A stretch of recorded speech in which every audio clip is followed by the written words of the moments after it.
The question that I get the most, right? How do I get hired by a label or a publisher to be a music producer?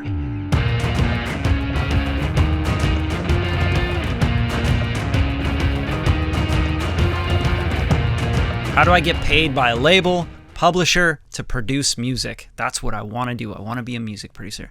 Let's talk about it. So the first thing you have to understand is how music labels and publishers work today in 2020. Okay. They have so many music producers to choose from. They have beats all over the internet. They got music everywhere.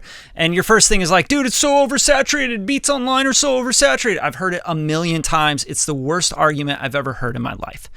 Because there's only one of you, and you need to find your sound. If you're copying everybody else's sound, yes, it's going to be very hard for you because you're oversaturated in that sound. Now, if you do what you do, and you do it really well, then you're going to start to get some attention, right? But the first rule of any of this stuff is to get attention.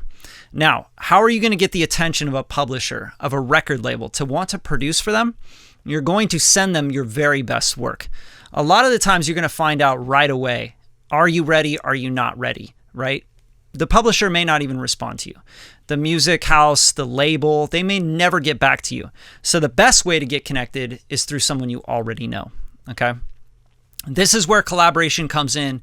And I think that 2020 and beyond is all about collaboration. If you are not at the level where you can produce really well, but maybe you play guitar really well, or maybe you make really dope loop samples, or maybe you play bass really well, or you have a cool voice and you can chop up your voice and do cool stuff, send those samples around to different producers that have great relationships with the labels. They're pitching for the labels all the time. Send those around to the publishers and try to get on a project with another producer. Collaborate. And a lot of the times what we try to do in the music business is we try to jump ahead of, you've seen the meme where the kid's, on the first step of the staircase and he's reaching up and he's like, and it's like, send out beats, sign a major record deal for $1 million. And that's how we're all thinking about it. I've been making beats for 5 years. Yeah. So the whole point is that you have to figure out a way to get in the door. This is about relationships.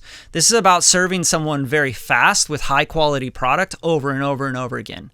And typically you'll get into a relationship with either another producer that has a relationship with an A&R or a publisher or a music supervisor, and you'll start working with them. And then they'll introduce you to that music supervisor, right?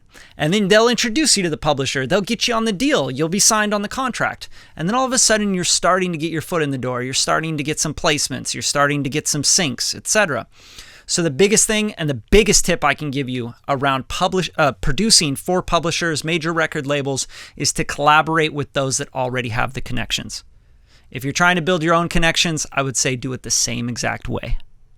So that's it. I hope you really enjoyed this tip. If you want to know more about reaching out to publishers, sync licensing, getting your music placed, how do you arrange for sync licensing? How do you arrange and write for these major placements with labels and artists? Then you need to join the Beat Gang. Click the link in my bio. You're going to join the Beat Gang. It's going to get you there. We do every week. We do Zoom calls. We go over your questions, your answers. You got a network full of people trying to do the same thing. And we're here to help. So join today.